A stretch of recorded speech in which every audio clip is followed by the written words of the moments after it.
Hi, this time I'd like to go into the approach I followed to build an antenna launcher, also known as an air cannon or Spud gun.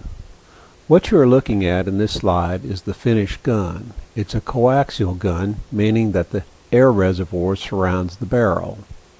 This design has been around for some time, and I'm not going to attempt to replicate the excellent video that Nighthawk in Light produced that details the basic build.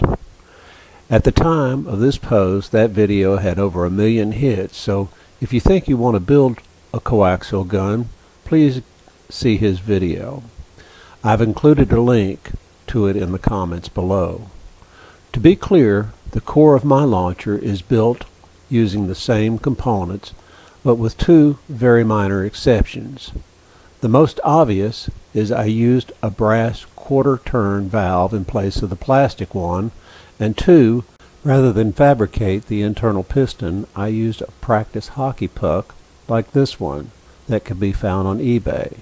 The other mods, mainly a pressure gauge and trigger, were done with the intention of improving the cannon's consistency. So let's fire it to see how it works.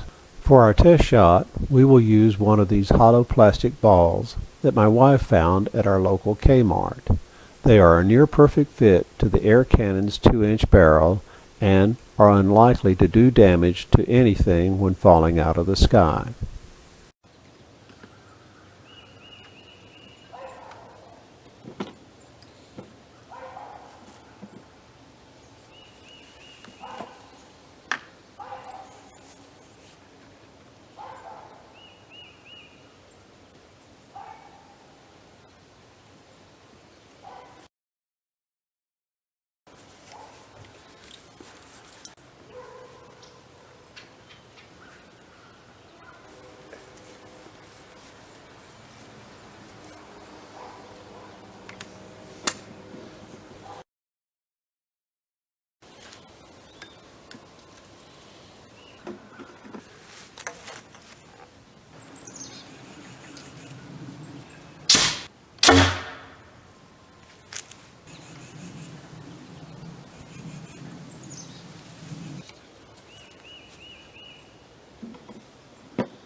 So that was the basic firing sequence. Now let's talk about using the gun for a real antenna install.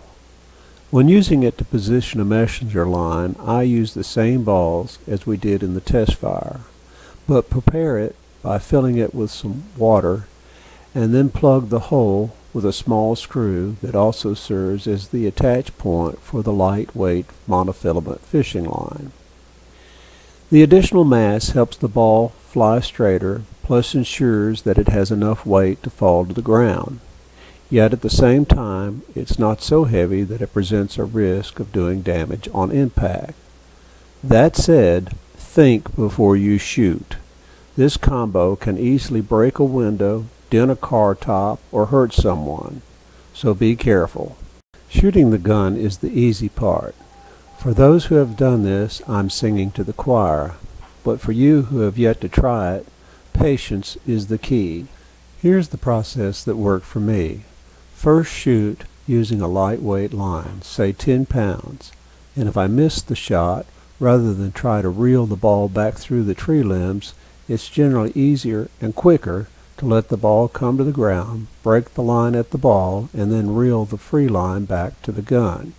Otherwise, the ball is apt to become an out-of-control pendulum and get itself wrapped around a limb, to the point where it is impossible to retrieve it.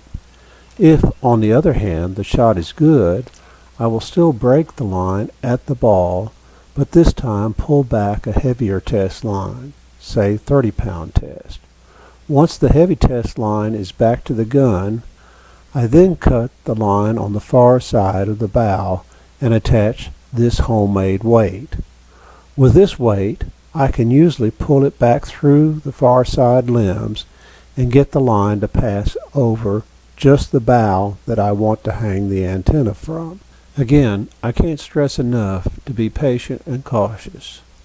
This heavier weight can become a hazardous projectile when trying to pull it back through limbs that aren't needed. It's better to start over than risk somebody getting hurt. Now, let's go back to the gun and look at the simple trigger system implemented for this application. First, I took a standard quarter-turn valve and added a pulley. The pulley is actually two 3-inch test caps that can be found on the same shelves as the other PVC fittings used in this project. The test caps were placed back to back, flange side out, and superglued together. Then, using FreeCAD, I made and printed off a full-size drill handle cut pattern. Armed with that, plus a drill and file, it was a simple matter to make the holes needed to fit the pulley to the handle. One minor shortfall found in this approach was the valve's threaded post used to fasten the handle to the valve is too short to accommodate both the pulley and the retaining nut. So after some thought, I chose to forget the nut and superglue the handle and pulley to the valve stem. If and when the glue joint fails, it should be repairable.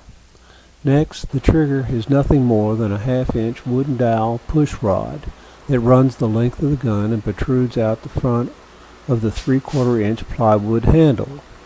This trigger mechanism takes advantage of the valve's inherent sticky behavior. That is, if the valve is placed in the closed position for some time, it takes much more force to start the opening process than it does to complete it. So the pulley's tension spring is set to less than the needed starting force, so a sharp press on the push rod starts the action and the pulley spring completes it.